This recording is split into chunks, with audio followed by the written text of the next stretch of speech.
our distinguished lecturer today, Yayoi Takamura, from the University of California at Davis. Yayoi received our degree from Cornell University and master's and PhD degrees from Stanford University in the field of material science and engineering. She was the postdoc researcher at the University of California, Berkeley, and then joined UC Berkeley back in July 2006. He's the recipient of an NSF Career Award and DARPA Young Faculty Award at the University of California in Davis, and College of Engineering Mid-Career Research Awardee. She's a member of the IEEE, and I personally met her when she was here chairing MMM 2022.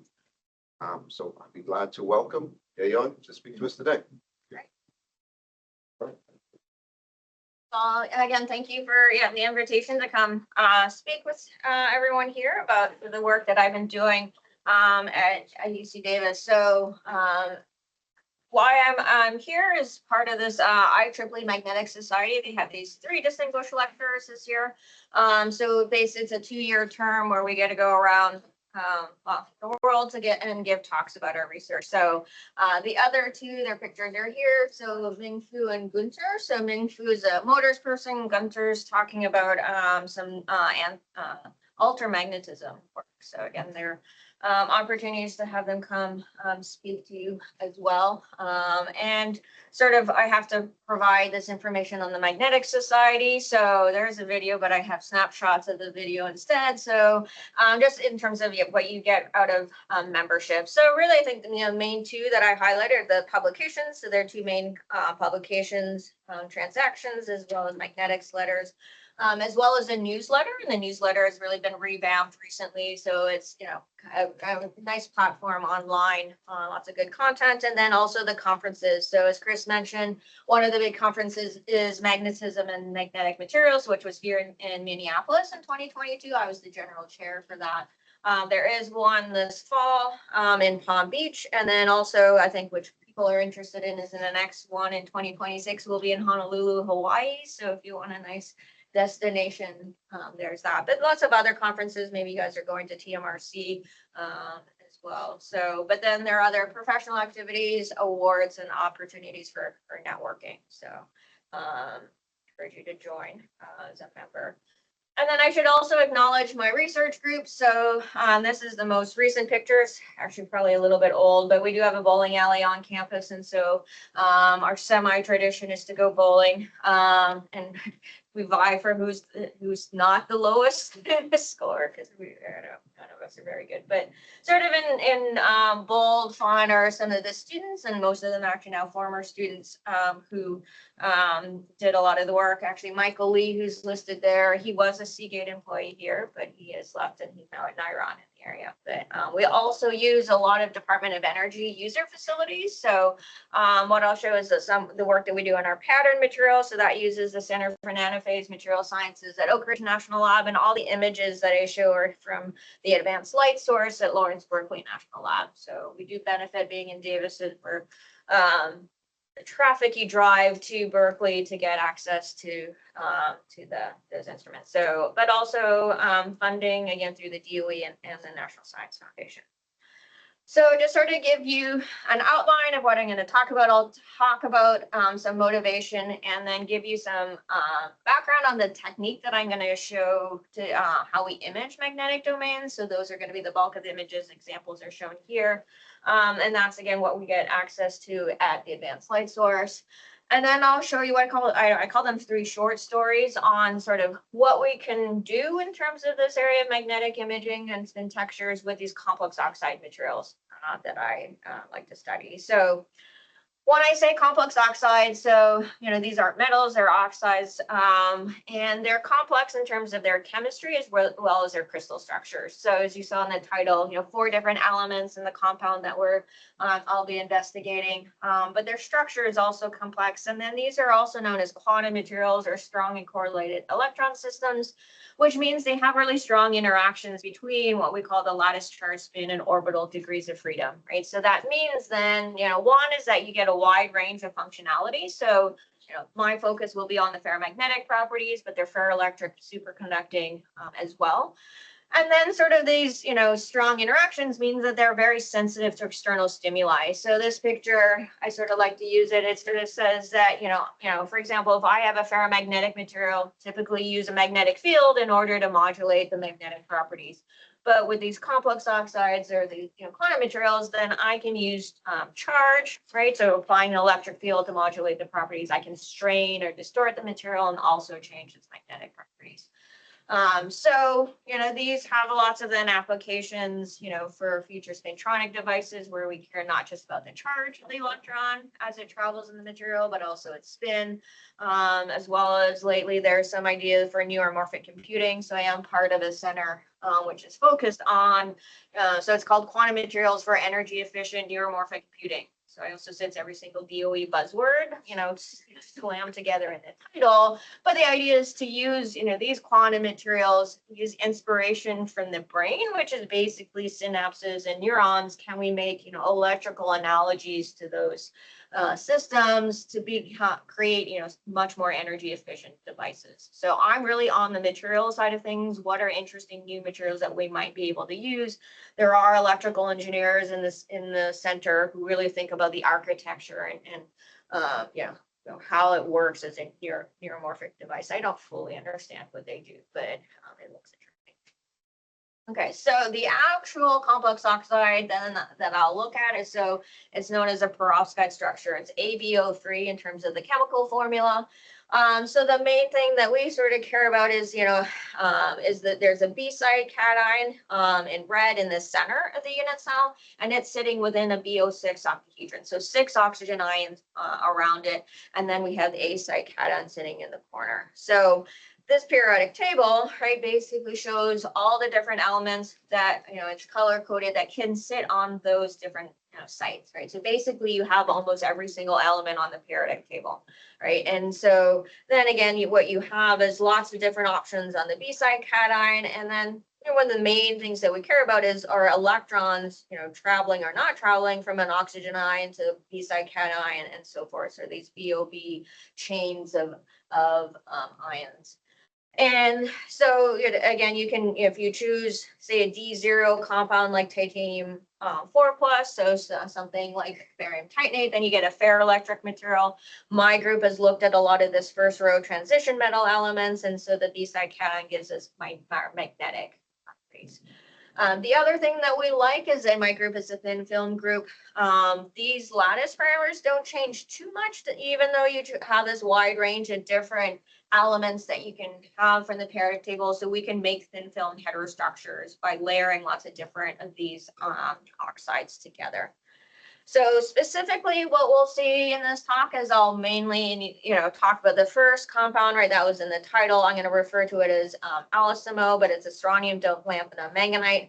This is the phase diagram of all the different magnetic states that can be seen if you change the strontium content. So I'll be sort of in this light blue, region here, where what we have is the ground state is a ferromagnetic metal. Right below its Curie temperature, it will then transition to a paramagnetic insulator above that. So the magnetic and electrical properties are linked together. It's also at low temperature a half metal and then displays colossal magnetoresistance, right? So a large change in resistance when you apply a magnetic field, right? So giant magnetoresistance was already used, so the field found a bigger effect, and so it is referred to as colossal, right? So it's quite large, and it sort of depends on how you define the magnetoresistance. But then, you can see that at other doping levels, you get antiferromagnetic states, different kinds of antiferromagnetic states, paramagnetic states, vincanted states as well. And then the other material that will show up for the parts of the talk is lanthanum ferrite. So I just replace manganese with iron. I get an antiferromagnetic insulator. And then the strontium doping, all that does is change the Néel temperature. So higher strontium doping lowers the Néel temperature. We're going to look at the pure lanthanum iron oxide. We just found that when pattern it, it's more robust than the patterning process. As we increase the strontium, we tended to lose its antiferromagnetic properties with processing. So we'll look at what happens then when ferromagnetic and antiferromagnetic layers and interact with each other. So just sort of briefly, this is sort of one aspect of what my group does, but I wanted to sort of quickly show like other things that my group does. So one area that we have is, which is emerging with that neuromorphic center is what we call magnetoionics. And so we can start off in the perovskite structure, change the ion content, which is mainly losing oxygen ions, and then modulate the magnetic properties that way. So we've been looking at that going from ferromagnetic to antiferromagnetic states through the ion channel. What I'll talk about today is this spin control. So I won't talk about too much here. What we've also found is that these complex oxides, if you push them into very non-linear regimes in their IB curves, they show very interesting effects. And it also matters if it's a voltage-driven or current-driven effect. And so in a voltage-driven effect, you see that the IB curves, change slope. So we see negative differential resistance. And so we're looking at some, what can we do in terms of devices with that effect. And again, as I mentioned, we can create these header structures with materials and get really interesting effects at the interfaces. And we're trying to understand what combination of materials and what parameters with the materials control those interface effects. And so we found that it's not just the presence of these interfaces and these oxides. I can switch the order of the layers in a bilayer and then they make the effect go away or come in. So it's really, again, more complicated in terms of we think structural parameters that control what happens in these oxides. So in the title, we were talking about spin textures. So what I mean by spin textures then is this a spatial variation on the local magnetization of an object, right? So a couple examples, for example, we can have domains, right? So magnetic domains where all the magnetization locally a lot parallel to each other, but you always must have a domain wall between two magnetic domains, right? Ferroelectric domains can be atomically abrupt, but ferromagnetic domains need to have some local variation. They have some volume to them, and so you can have different chiralities, different ways, in plane, out of plane, where the magnetization transitions from one direction to the other. The far end are skyrmions. So these have been, sometimes hyped, and I don't know if it's like a fad that's ending, but they're these very small objects with, where continuous variation in the magnetization. And then you have to have a certain winding number associated with it. So if, like the picture that's shown there, on the outer edge is in red is magnetization pointing up, and then has to gradually curl so that it's pointing down at the center, right? So and then what I'll talk about more is sort of what happens what we call Landau or vortex states. So these are ones which are dominated by the shape, right? And you can see if you have a circular shape, you get what's known as a vortex because the magnetization wants to follow, right, what the shape of the structure. And so a square, you get a Landau pattern, right, where a square breaks up into 4 triangles where each one has the magnetization parallel to the edge, right? And we'll see that in these complex oxides, we can get much more complex spin textures than that.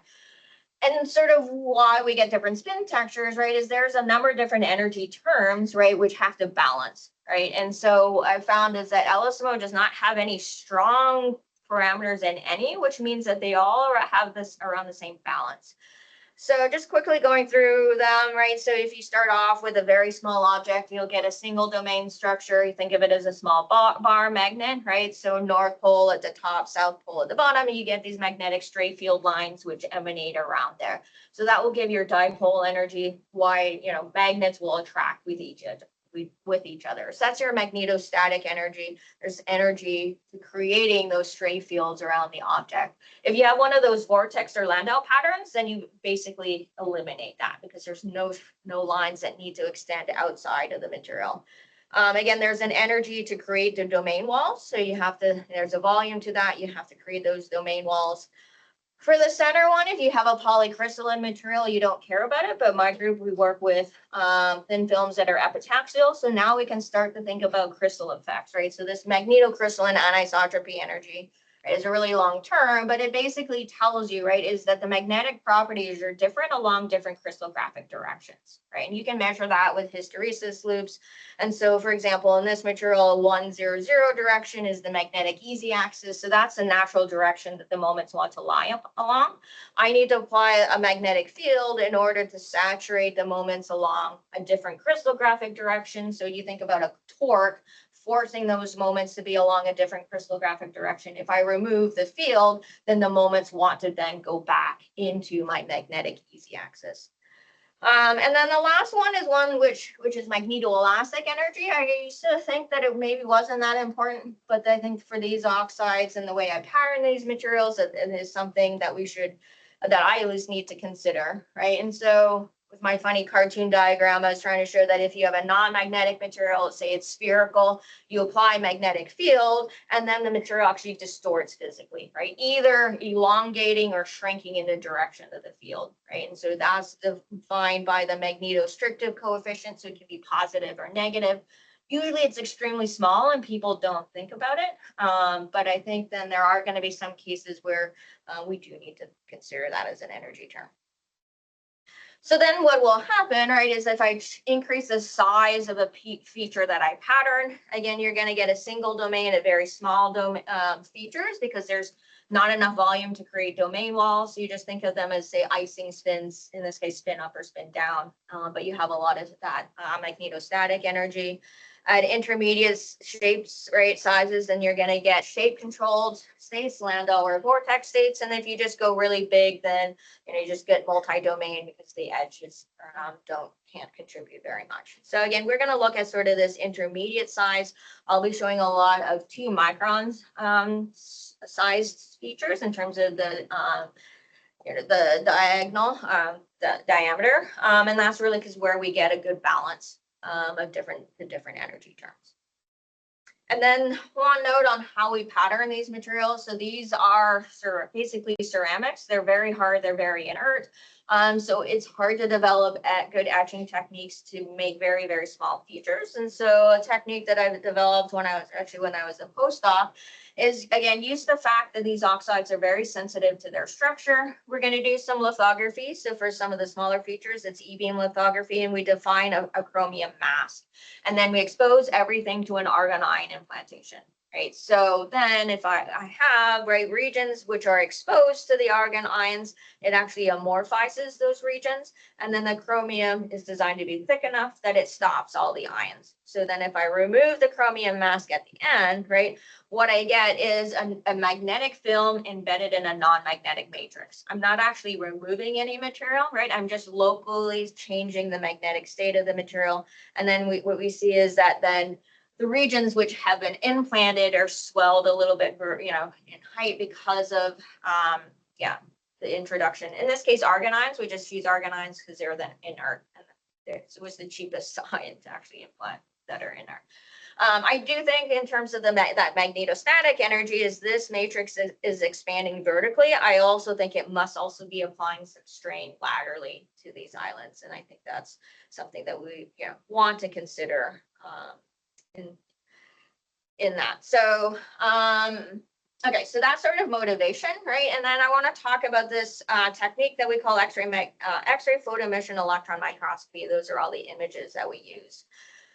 And so basically that technique is based on X-ray absorption spectroscopy, right? So X-rays in, electrons out is the technique. And so what we're going to do is we're going to choose X-rays which are at a resonance energy within the magnetic element. So this is going to be filled L3, L2 levels, so core levels inside the material. And then the X-rays are then going to excite those electrons, but they're not going to be ejected out of the atom. They're going to just get promoted into the next available empty states, right, in the density state. So in the first row of transition metal elements, these would be the 3D electrons. And those are what give us the magnetic behavior in these materials. So for example, for cobalt, then you get the features right around 780 electron volts. So that's my signature that I have cobalt in my material, right? So on what elements do I have? Here I show examples of different ions in cobalt metal and black, right? And you can see that we say that the fine structure, the multiplet structure is different for all those different cases. So it also tells me what valence states I have. And to slightly lesser extent, it also will tell me in terms of the bonding configuration. So is it that BO6 octahedron? Is it a BO4 tetrahedron? Is it a square planar structure? Then you get slightly different line shapes, right? So good chemical fingerprint, right, of what's happening in the material. Again, an advantage of going to the advanced light source is now I can also access circularly polarized light in the X-rays. And so circularly polarized X-rays have angular momentum, right? And magnetism is basically just angular momentum, right? Electron spinning on its orbit or on its own spin. So now, right, then, you have sort of selections, right, where the right, say, for example, the right circularly polarized light preferentially excites upspin electrons, right? And left circularly polarized light excites downspin electrons. So if I have a non-magnetic material, then my density of states is the same for the two up and down spin electrons, but as shown in this figure, that if it is magnetic, one gets shifted in energy lower than the other, right? By amount, that's the exchange energy. So in this sort of cartoon picture, there are no available states for the down electrons, but there are available states for the up electrons. So I'm going to get a difference in my X-ray absorption spectra. Differences are just dichroism. So if I take two spectra and plot the difference, and then this is the kind of spectra that I get, right? So again, very different line shapes depending on if it's cobalt metal, right, or the different ions, right? So again, now tells me, which elements are actually contributing to the magnetism, because it's not always like I don't have cobalt 3+ on here, whereas I had it on the previous slide. It's because it's not magnetic, so I get a 0 signal.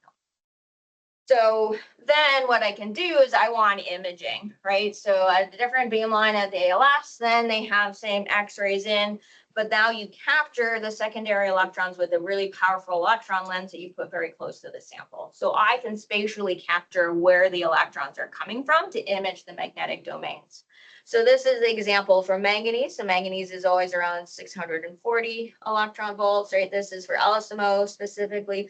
I can now find the energy for the maximum dichroism, and I'll take a right and left circularly polarized image, right? And I'll do this asymmetry operation to enhance the magnetic signal and also get rid of any topographical or work function imaging differences.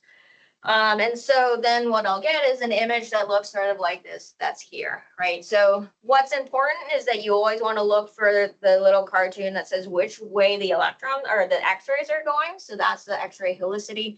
There's a cosine dependence between the local magnetization and that X-ray propagation direction. So now what we're going to see is the black and white domains are parallel and anti-parallel to the X-rays, and then the gray domains are perpendicular. And then I don't have sensitivity to these two different directions in a single image. I would have to rotate the sample, and then I could see, is this gray domain actually broken up into two others? But just always remember there's sort of a cosine dependence with that. Okay. The other technique that we can use is X-ray magnetic linear dichroism. So we're going to use linearly polarized X-rays. Linearly polarized X-rays will tell me if I have any asymmetry in the sample, right? So there's lots of different sources of asymmetry. So orbital, occupancy, crystallographic directions. And then the last one then we want to care about is the antiferromagnetic spin axis, right? So antiferromagnetic materials have no net moment. So it's really difficult to probe them, right? The technique that works the best is neutron diffraction, but a very thin film, we're not going to get any signal from neutron diffraction. Chris Layton at the University of Minnesota has a paper on neutron diffraction of thin films, and he put 20 samples into the neutron source and then equivalent samples, and then, and then try to do neutron diffraction. So I don't want to do that. So, but I have access to ALS right now. And so what happens is, again, if it's non-magnetic, the charge distribution is spherical. If it is antiferromagnetic, this is highly exaggerated, but the electron distribution is elongated. So if I come in with X-rays with E vector vertical versus horizontal, then I'll get an asymmetry again, right? But I have to be careful when I do the measurements, is I need to make sure then that my X-rays are along the same family of crystallographic directions, or you'll get the convolution of the two signals. So we've actually done measurements wrong and then have that problem. But if we do things well, right, then this is what we get for that ferrite that I was talking about. So it has fairly complicated multiplet structure that L3 and L2 divide up into A, B features, but we'll take an image at an A feature with positive dichroism, B features with negative dichroism, do our asymmetry operation, and then we'll see a picture where if we say have our E vector in plane, right, then we can distinguish between, the different domains, whether they're parallel or perpendicular to that spin axis. So in this case, it's a cosine squared dependence rather than a cosine dependence. For whatever reason, these domains always look like cow spot patterns, right? And so Davis is a big ag school, and so we have lots of cows on campus. It's one of the cows on campus, and so that's very similar to the domain patterns that we get. And then one other thing that we can do, right, is at the advanced light source is not just have a single polarization, but rotate the polarization. PEAM is set up at ALS to have a 30-degree grazing incidence angle. So if I'm vertical, I'm completely in plane. As I go out of plane, then I get a lot of out of plane information. So I can take a series of images as we go across, right? And these are sort of an example for a pattern feature with just an antiferromagnetic material. So the completely in plane information is 90 degrees. It has the strongest domain contrast. So that tells us we think we have in plane domains. The out of plane one, right, it's not completely normal, but it's the most out of plane that we get. It has very little contrast. So it tells us that we have very little canting of our spins out of plane. And so what we can do is pixel by pixel, right, then go across and map sort of, that angle dependence, that beta angle, the canting angle, right? And then we can get curves like this. And so what it tells us is that we have two types of domains in the material. And then we can use sort of that cosine squared theory, get the curves, right? And then that tells us that then we have two types of domains, and the spin axis wants to be, in this case, perpendicular to the edges of the structure that we've defined. Right, so not like the ferromagnetic domains, which want to be parallel. These want to be anti-parallel or perpendicular. And so ideally, you take two different images at two different orientations to fully map a 3D structure. But you can, start to map, and these are ones I call these are tornado domains. The domain walls really wanted to be trapped at the corner to get there. It's sort of an interesting thing. Okay, so that's the background on the two techniques. So you'll see, the PEAM images, the ferromagnetic and antiferromagnetic domain. So I'll start then talking about what happens first with just the magnetic material by itself, right? So again, these are all 2 microns in size. If we went smaller, we just only got shape anisotropy driven ones, so it was kind of boring. 230 Kelvin is, well, the highest temperature that I'll show PEAM heats and cools, but we'll just show cooling. And so, not anything unexpected, right? The vortex, you see the cosine dependence, the Landau, you see the 4 triangles. The diamond ones, right? Maybe it looks like we only have 2 domains, but because the x-rays are horizontal, I don't have sensitivity to the vertical direction. And so these 2 domains look the same. But we've rotated the samples and we know it is, okay, it's a Landau shape. We also can see, I try to, at least in you have to be careful about the contrast, but this is a lighter color than that white, right? So, but then interesting things then happen if we cool the sample down, right? So again, that column that we just looked at is the one on the right, 32 Kelvin, which is the coldest we could get in the microscope, right, is shown on the left-hand side. So if we look at the square, right, the square is one where the edges were parallel to the magnetic easy axis. So nothing happened as we cooled the sample down, right? But now if we go into the diamond or the circle ones, right, so those edges were not parallel to a magnetic easy axis, right? But then what you see is that what develops at low temperature, right, is a Landau pattern which matches that of the square, right? So now we get a Landau with a magnetization along the easy axis in the inner part of the structure.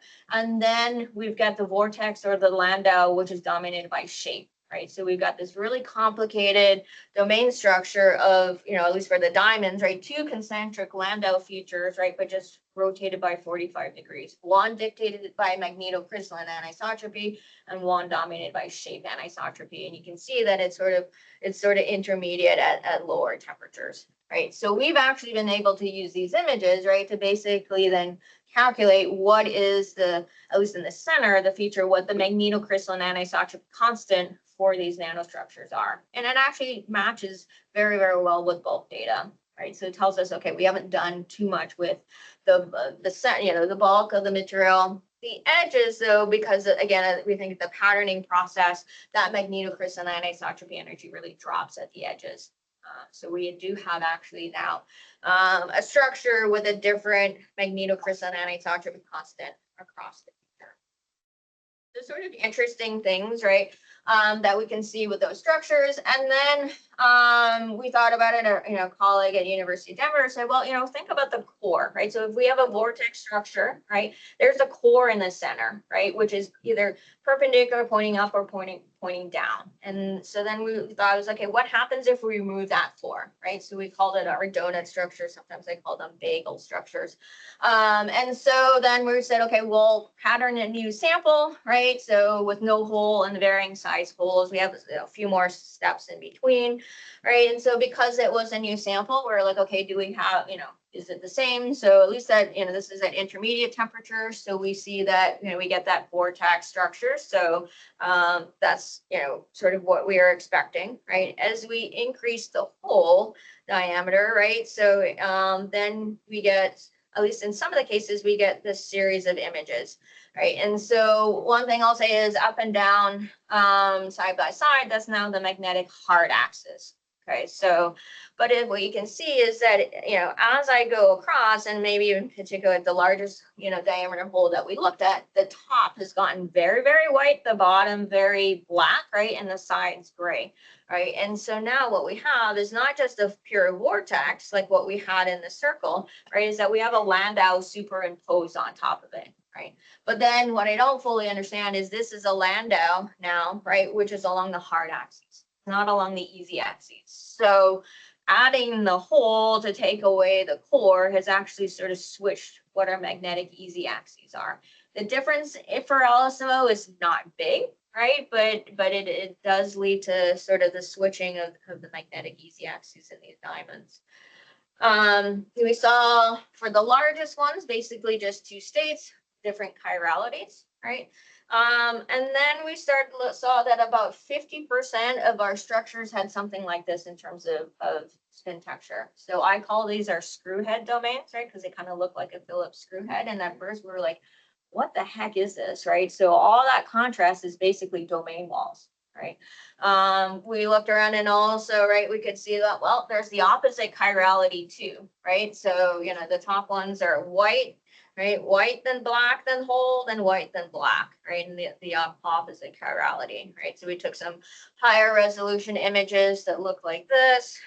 We also sent the samples off to QNAMI. So they're a company in Switzerland that do scanning nitrogen vacancy magnetometry. So I call it sort of MFM, magnetic force microscopy on steroids. It's extremely, extremely sensitive detector of magnetic field lines, right? So what they are detecting here basically is domain walls, right? Because we have in-plane domains. If you have perpendicular domains, you would see the domains themselves, but this is sensing domain walls, right? So it's really complicated. We have sort of this alternating, right? Bright, dark spots as we go around, right? So I call this sort of my Christmas wreath, pattern, right? Their image though is at room temperature, ours is at lower temperatures. And so what we think is happening, right, after doing a lot of micromagnetic simulations, right, and is that we think we have two concentric, in this case, vortex domains with opposite chirality, right? And instead of forming 180, simple 180 degree domain walls, right, what they're actually forming are these cross tie domains. So LSMO likes to form these cross tie domains, right? So these cross tie domains, if you look at them, they end up being this vortex, anti-vortex, vortex, anti-vortex as you go along the domain wall. So we think that's why these light up, right, in that pattern with the nitrogen vacancy magnetometry. And that's why you get all this crinkledness in the beam image. So, but the only way that we could get this to show up in the micromagnetic simulations is actually initializing the two counterclockwise vortex states. So I have a theory, but I haven't been able to prove the theory as to why they would actually form initially, right? Anything else, any magnetization, demagnetization scheme basically doesn't come up with this, right? We also, the question is it, defects in the structure. So we took our array, we demagnetized the sample by heating it up and then cooled it back down, and you can see them all switch, right? So it is not defect related, right? I can take, right, one, I call, so go back. Right, so I call these ones, the ones, right, I call those my volcano domains. I can see a volcano switch through a screw head. I can see a screw head then change chirality, right? So it is just kind of just random in terms of, which ones that they actually form. We also look then at other shapes, right? So these are ones where at least we've imaged them now with the the edges along the easy axes, right? And what you can see is that, yes, we still get them to form, right, in those shapes. We also looked at ones where the edges are not along the easy axes, right? And they also form in, these squares and hexagon ones. So, so I have a theory that I don't know exactly yet how to prove what the theory is.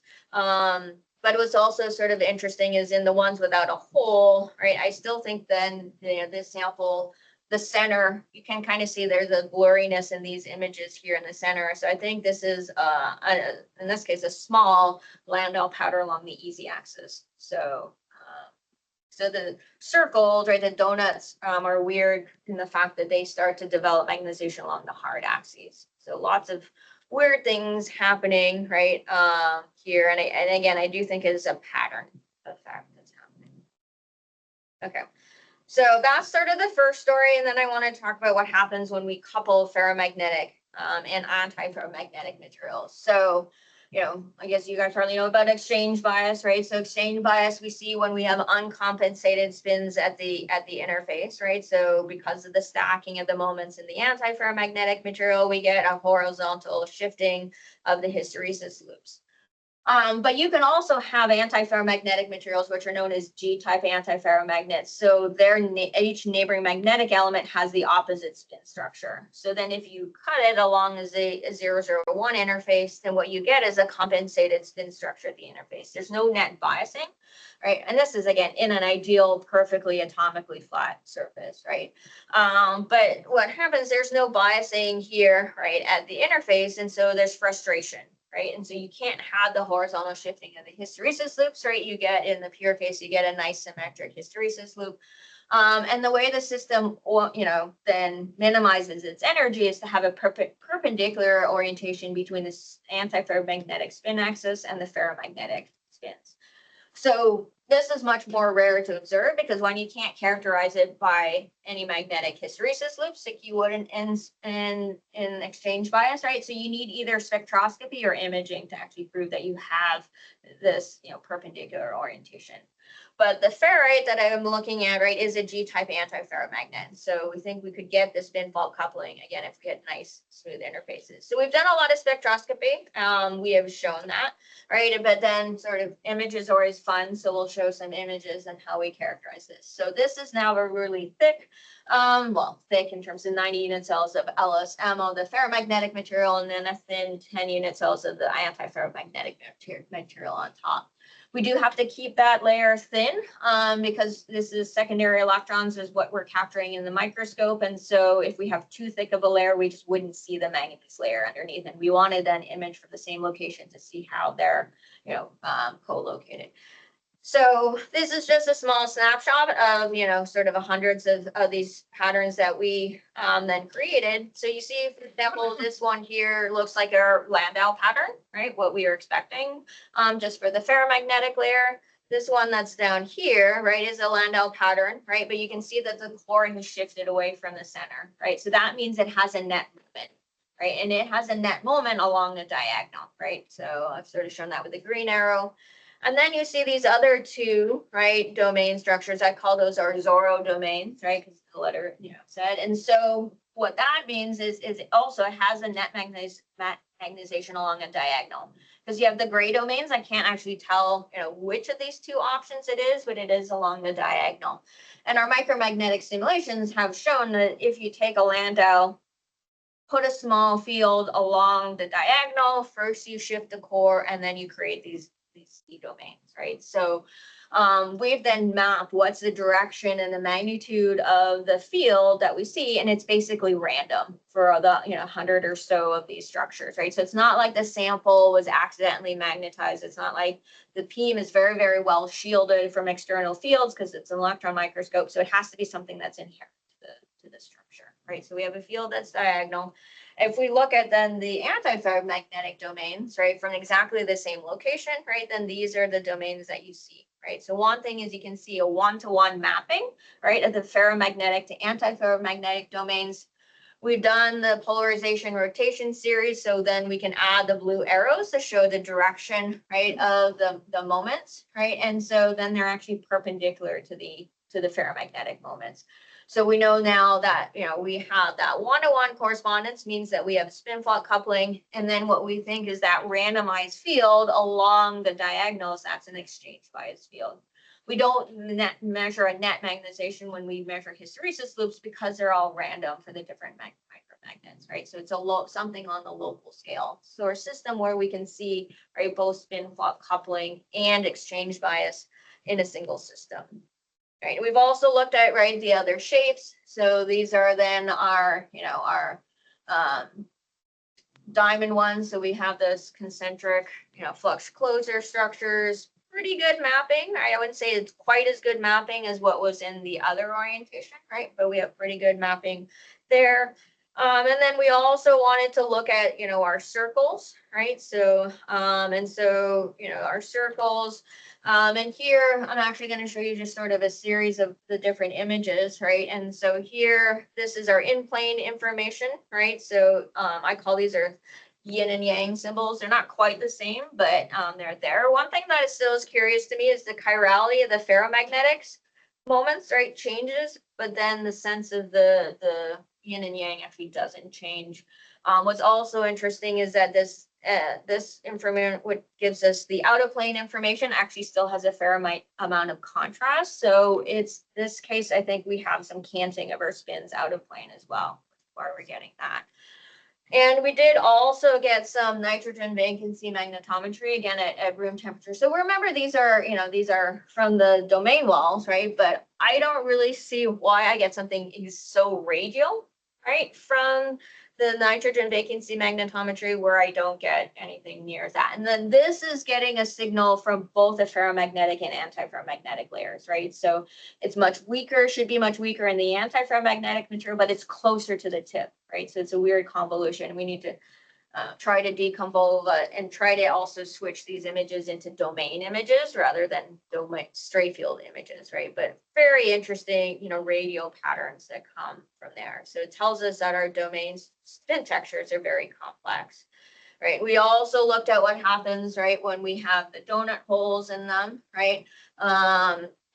Interestingly enough is that, again, I don't see that much difference in the antiferromagnetic domains depending on what kind of ferromagnetic structure that I get. Because these are all taken from the same, exactly the same nanomagnet, right? And then we can see that they also then persist right to the larger holes. Also, the antiferromagnetic domains, the in-plane component, really break up into black, white, black as we go around, right? And then nitrogen, I call these my pineapple slices, right? So again, I'm not fully sure what's going on in these, but sort of, and it still is quite fun to look at and sort of think about what's going on. Okay. And then the last few minutes, and I want to go over what happens in what we call artificial spin ice structures that we have. So these artificial spin ice structures, now I'm going to go to much smaller features, right? So before it was 2 microns, that's where we had the nice energy balance. Now these are going to be, so the width is going to be 470 nanometers. We're going to vary the length is 470 nanometers. The width we're going to vary, but around 170 nanometers or so. So the idea is that these are going to be icing spins, right? Spin up or, up or down, that's it. And because they're single domain, we have the magnetic stray field lines, so that if we start adding in, right, other nanomagnets nearby, they should start to interact with their dipole energies, right? And so we'll see that we change the width as well as the center to center spacing of these structures. And you can think of this as in this case, 4 vertices coming together, right? And you want to think about what configuration would those other nano islands take, right, in order to minimize the energy, right? So there, we won't go through the whole exercise, but I'll tell you this is the lowest energy configuration, right? So what you can see is if I look at the ones which turn 90 degrees, right, I'm always head to tail, head to tail, head to tail, right? So that's good from an energetics. But if I look at these longer distances across, right, now I have head to head, sideways of tail to tail. That's the lowest energy configuration. Okay, so I can never simultaneously minimize all the energetic dipole interactions, right? So it's always going to be in a frustrated state. I can have much higher energy states where, say, they're all pointing in or all pointing out, right? Then everything is non-energetically favorable. So this structure then has 4 possible energy states. They are degenerate, but you can have have 4 different energy levels. So what you can do is create a large array, right, of these. And so these are called as square isoarrays, right, because they form a square. If I add the PEM color coding to it, right, this ground state will be called an antiferromagnetic ground state. Because if I look vertically or horizontally, right, the moments are sort of alternating, right? And also if I look at what happens in a 4-island pair, then I get a opposite chirality as well. So long range order, right, is this antiferromagnetic ground state. And then what we proved is that we get to have thermal demagnetize the sample, have very large arrays of this lowest ground state, right? So when we first started working in this field, everyone uses permalloy, which is a metal, which is easy to pattern. They're like, oh, you can't make these oxides pattern them small enough and see these effects, right? And we're like, okay, we're going to prove them wrong. And so that, we did do that. So in the field, there's many different configurations that people study, and we've patterned many of them. My student Dane decided we were going to focus at first on these brickwork structures, right? So brickwork, looks like a paved walkway. One way to think about it, though, is it's that square isoarray, but we've removed one of the islands, right? Or what we also look at sort of is this eye-shaped feature of 5 different islands together, right?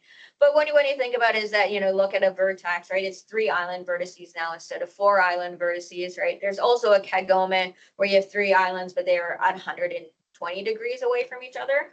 So this is different that you have, right, 2 at 180 degrees and 2 at 90, and some at 90. So what you can do is, again, you can look at the energetics. Now you have 4 possible energy states, right? The highest is if they're all pointing in and all pointing out. The lowest energy state, right, is here where you have 2 in and 1 out, right? Or 2 out and 1 in. Okay, so, and what we can do is control the coupling strength in the structure, right? So the coupling strength is m squared over a cubed. So m we can control by the size of the island, right? So that's for us is the width, because you're keeping the length the same. And then A is the spacing, that island spacing, right? So we can use those 2 parameters in order to control the coupling strengths, right? So that's just what we're varying as we go from left to right. And you can see that if then coupling strength is really small, so you can think islands really far apart from each other, it's basically just random. Right, and so you see no order to it.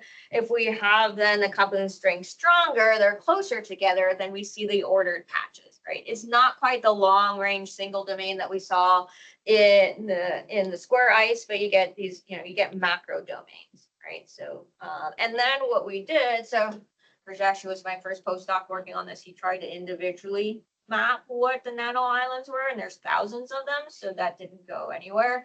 So with our colleague who was good at image processing, we now have an automated program to find the locations and denote what their magnetizations are. So if we do that, then we can map, right, basically coupling strengths of the population of type 1, type 2, and type 3. Right. So again, if the coupling strength is low, you get a random distribution. If the coupling strength is high, you can see the dominance of type 1. Right, which should be, and for the most part, sort of trends that we're expecting with coupling strength, right? But G was sort of a curiosity to us, right? So it really falls off the curve. It's not that different, right, in coupling strength from F, right? And so what we did is went back and looked at the image, right? So this is the big image, right? These images are why my file size was 130 megabytes, but my system, thank you. yeah. But, sort of if we look at some of these domains, right, I'll zoom in on one of them, right, is, they're not single domain anymore, right? So, so Dane called this our barber shop pole, right? So because it's sort of this very curling domain. And if we look closer at the images, right, so that's this kind of domain, but we also had these domains. And we verified, with the micromagnetic simulations that these are double and vortex structures. So even we think, okay, these should be icing spins, right? With LSMO, again, we saw it doesn't care about creating domain wall. We can create a huge amount of domain wall in a really small structure, right? And the other thing that we noticed, again, is I said that we have these 5-island vertex, structure where we have that eye shape. It's predominantly in the vertical one where we see this, right? So we call these CSTs because they're complex spin textures, not just icing spins, right? And then Dane did some micromagnetic simulations, brute force magnetic simulations, lattice parameter, and then the width, right? And found that, okay, so energetically, icing spins are favored at the bottom, right? And then, and those CSTs are favored at the top, right? And now what he showed is that it's not just individually used to think just, okay, I'm going to look at one individual nano island, decide should it be, icing or not.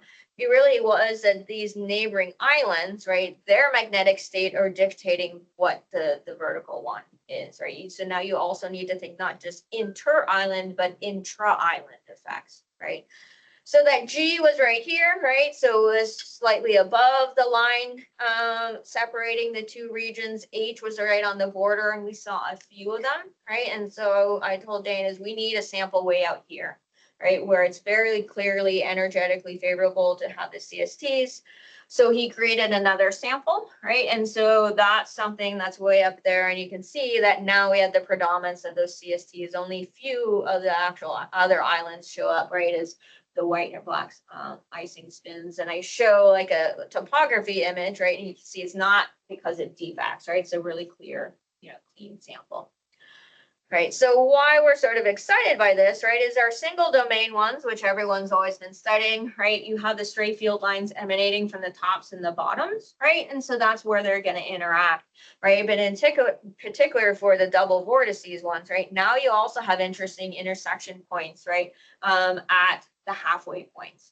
Right. So again, there's many different structures that you can create, right? But some of them are like the pinwheel structure, right? Where they meet together, right? You can see some of them show up here, but not at when the spacing is larger. Also these trident structures, right? Where you have 3 of them coming in together, right? And then in the ones that we do see them, which is, again, the closer interactions, right? It's always the middle of the 3. Is where it shows up, right? Never on the edge ones.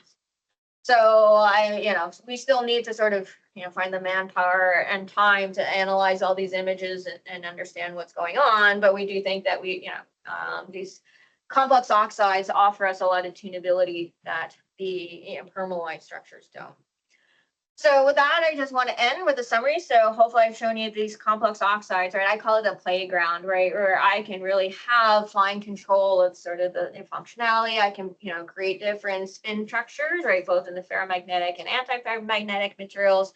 And then, maybe come up with really interesting, things to look at in these artificial spin ice structures as they make them interact with each other. So with that, again, thank you for your attention. I'd be happy to take any questions you might have. Excellent. Thank you, Yayoi. And I would like to side note, I could not keep on top of the number of visual references, but a subset are barber poles, Frisian cows, Well, yin yang symbols. so I have a slide of a couple of some, not even exhaustive of all the different ones that we've seen. I have pages and pages of these 20 ones, and most of them I try to have, 20 names, cute names associated with them. So I'm also on weaving or lattice structure. I don't think you've gotten Okay. that one, but you did cover trident as well. Donuts for sure. Okay, let's open it up for questions. So it's looking like the nanostructures are multi-domain in multi-domain. Yeah. So that means your size is such that you are more towards the particle size, the structure size is large enough that you can form that area. Can you go to smaller size and you'll see single domain, or would you still see this? So for some of this, like we did the very first sample, we patterned a wide range of sizes, right? And the smallest ones were just shape anisotropy driven, Yes. right? So we proved that we could do that. But really the 2 microns is where like interesting things happen. So we were really focusing on that. We haven't done like 2.5 or, like the fine scales, but yeah, 2 microns has been good. I mean, but yeah, so, for the most part, the ASI structures, if we go that small, right, many of them are single domain, right? Okay. So, Yep. so we can definitely get single, yeah. Okay, my next question is, Mhm. PIM is electron based, so Mhm. your resolution must be in the 50 to 100 nanometer? Yes, Okay. yeah. Yeah. Range, all right. yeah. And for some of these structures, I mean, so and since it's Mhm. electron based, you cannot do dynamics. You're stuck with mainly statics. Yeah. Is care good enough for some of these structures and you can do dynamics? So the dynamics is what I definitely want to do next, right? And that's part of the tour, is to find people who can help me do dynamics, right? Have the sensitivity. Also, low temp is where it's really interesting, right? And a lot of systems, are room temp limited, right? So it's finding, LSMO doesn't have the strongest magnetization, right? It's actually fairly weak, and it gets weaker as we make thin films and then as we pattern them. And so, so if I can find, a low temp, MOC with high sensitivity, we could look at dynamics. And I would definitely love to look at dynamics, right? Because, just a regular Landau versus a double, must have different dynamics, right? So I'm looking for options of people who can do that. But yeah, PIM is, I mean, some of these PIM images probably took us 20 minutes, 30 minutes to get, right? So you lose dynamics. For some of the metal samples, people were doing some dynamics, right? But the images were so grainy and stuff. And so, that it just wouldn't work for these. But, so some of it is just also, we've optimized our samples for PIM, right? And so everything is really, all the different structures, actually all the ASI structures, all these different shapes are on one sample and crammed very, very close to the center of the sample, because that's good for PIM. But for other samples, right, you need like much, more the same feature, right, in a much larger area to be able to get a big enough signal. So I think what it is I just need to understand for each technique, what size do you need, right? Go back to the e-beam lithography people and be like, so how long would this take in order for you to pattern? The new EBL systems are way faster though than when I first started doing this. So like 10 years ago, they'd be like, not going to take me all weekend. I don't want to do that, right? And you get drift and all this stuff, and we saw stitching errors and stuff. But I think it's something that we could do, right? It's just sort of figuring out the right technique and then making a sample that's optimized for that, right? Not optimized for PIM, which is what we've mostly been doing. So. But yeah, that's sort of I'll actually want big thing for the tours to figure out, okay, who can help me get the low temp dynamics, right? Because I think it'll be really interesting for either actually the ASI structures or, any of these, micromagnets. Okay. Let's open it up for questions online if anybody's got one. Feel free to go off mute and ask it if you wish.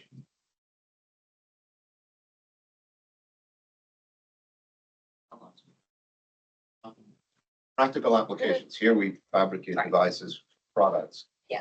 What do you see as the practical applications of this scientific study? Yes, I mean, so I was asked that also multiple times actually. So, I tell my students some of it is fun physics, right? Just to figure out what's going on. 2 microns, right? Because this is massive, right? You're not going to make a device out of 2 microns, but so maybe it's just, find ways that we could really manipulate, the spin textures. Maybe you don't care about density, but you care about, like, I could have, 4 or 5, well, maybe not 5, but, 4 states, right, in a bit, right? And so can you guys make an architecture where it's designed on not just binary, but, higher order, right, states. And so and again, maybe we can manipulate down so it's not 2 microns, but slightly smaller. So that's sort of like maybe, the device, like some of this neuromorphic stuff also doesn't have to be fast, right? So can we do that for, maybe a neuromorphic device where you really care about energy efficiency? Another question, you use argon irradiation, right? How conductive is that irradiated area? It's incredibly insulating. Okay. Yeah.